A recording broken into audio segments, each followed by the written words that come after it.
All right, hello once again. This is Jeff Scott of Rankin Technical College, and I'm going over the PowerPoint presentations for Murox ASP.NET with C# 2015. I'm up to section 3, which is on database programming. And before I even go through that, let me just bring this up quickly. This is a simple little website that I created about the different things that are in the AWD program. And I wanted to mention, this is the class that I'm doing the slides for, right here. It's called .NET Framework with Web Databases. The .NET Framework is an integral Windows component for building and running the next generation of software applications and web services. This course begins by using the ASP.NET and C# languages in that framework. Emphasis will be given to the .NET architecture, design, data, access, deployment, and distribution. You can kind of look at that's what we did in parts 1 and 2 of the book. Now we're into part 3. And in here, as it says, students will also learn to create database-driven websites. That's what we're talking about starting now. These will implement the latest technologies to integrate databases within web applications. That's what this is about. Students will be able to add databases to their .NET applications, manipulate data using SQL operations, and publish, I should have said both, not BIF, both static and dynamic data on the web. All right, let's change that from both.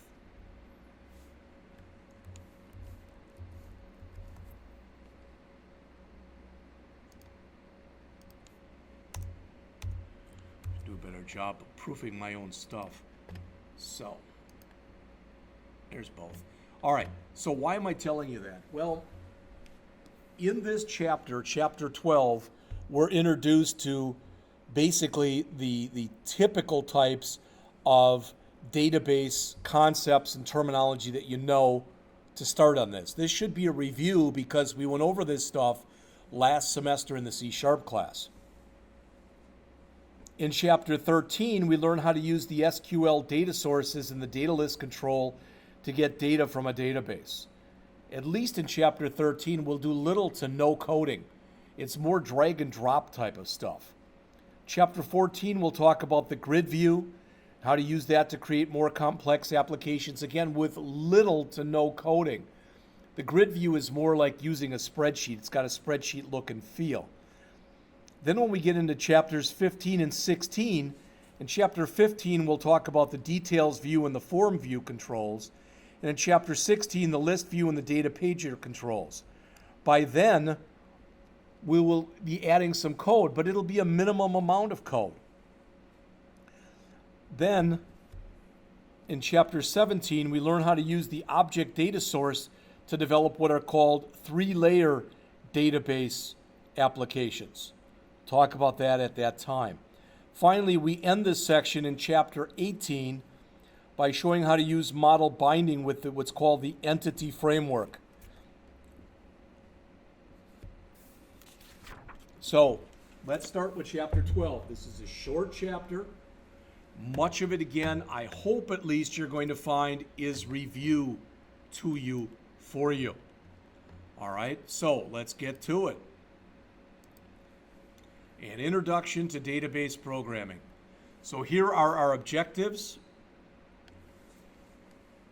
Explain how a table in a relational database is organized and how table columns are defined. Explain how tables in a relational database are related to one another.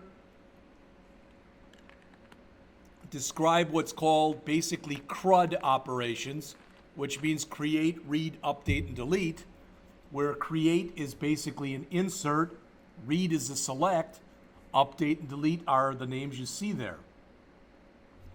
Describe the creation and use of database views and stored procedures. A view is basically a saved query. And when you save the code that you use to create views and other things, when you're working with databases, you typically save them into what's called a stored procedure. All right. We have got about a page in here towards the end of the chapter where we talk about the major ADO.NET. ADO is an acronym that stands for ActiveX Data Objects, but it's ADO.NET, data sets, data tables, data adapters, commands, and connections. Finally, we talk about the fact that this whole thing is done as what's called a disconnected data architecture. And we talk about concurrency. The bottom line is that's not really going to be an issue for us because we're all going to be using our own versions of whatever database we're working with. But out in the, quote, real world, unquote, for instance, let's just assume here for a second that I go out, and I like to use these examples, I go out to Amazon.com, all right, and I'm going to come out to books, and let's just say that I decide, where are books? There we go.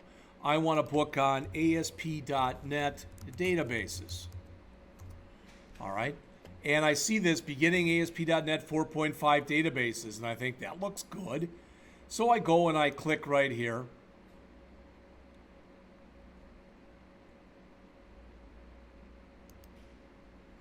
And it gives me this, and it says that it's in stock. Well, a lot of times when you look at this stuff, the book is not in stock or they only have a few of them. Here's an example. Notice only one left in stock, order soon. So if I go in here, and I'm not going to do this, but if I put this one book into the cart, then whoever comes in here next, it's going to say that there aren't any left. But if I wait too long and somebody else buys it, it won't be available for me. All right? The key takeaway from that is we're all using the same database. So you got to make sure that if somebody removes something from a database, that the next person who goes in there and tries to grab that, it says that it's gone. So this is the table that we're using. This is also shown in your book on page 415. This is a table from the Halloween database. This is the products table. You'll notice that right now on the screen it has 1, 2, 3, 4, 5, 6, 7, 8 different fields. A product ID field, which is the primary key. It's our unique record identifier. A name, a short description, a long description, a category ID, an image file, a unit price, and a number on hand. Now, you're all smart enough to realize that this is going to be some kind of a string field. So is this, so is this, so is this, and so is this. This will be some kind of a text field. We won't want to store those actual images in the table because they could be very big. So we want to store, for lack of better words, kind of pointers to where they exist in memory. This is going to probably be a currency field, could be a double, and this is going to be an integer field because the number that you have on hand will be a whole number. Now, there are probably about 20 records in here, but there could conceivably be a lot more. So we use a relational database with tables to store and manipulate our data. Each table consists of records, and that's each row. Sometimes they're called rows, sometimes they're called records, sometimes they're called tuples. And each row consists of one or more fields. So each one of these is called a field, or it's called a column. Sometimes it's called an attribute. It goes by different names. Most tables, really any database that's worth its salt, every table that's in that database, every table will have a primary key, which is one or more fields, which each must be unique. If it's a single field, it's a single field primary key. If there are multiple fields that you need to create a primary key, it's called a composite or concatenated or combined primary key. But a primary key is a unique record identifier. You can also have indexes that you set up on tables. What's an index? Well, think about what an index is in a book. If I go out to a book and I open up a book and I say, I want to find out, for example, I want to find out in a book where the entity framework is. So if I go and I grab my book that we're using right now, if I grab that book, let me see my time here, I'm doing fine. And I want to find out the entity framework, I go to the back of the book and I look under E and I look for entity framework. And it says 640 through 651. What did I do? Well, I went to a certain part to make it easier for me to find things. I can also use indexes in a table so that the table works more efficiently, especially when I do joins, when I end up writing queries on tables so that they will give me the information faster. All right, so here are two different tables. The bigger table is the products table. The smaller table is the categories table. The categories table is small. There are just 3 fields. There are just 1, 2, 3, 4 records. All right? But you'll notice I've got a category in here as a primary key. I've also got a category ID in here, which is the primary key. I've also got a category ID in here.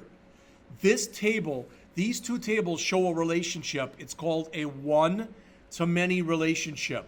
So for each one category that I have in the categories table, I have 0 or more records that represent products of those categories.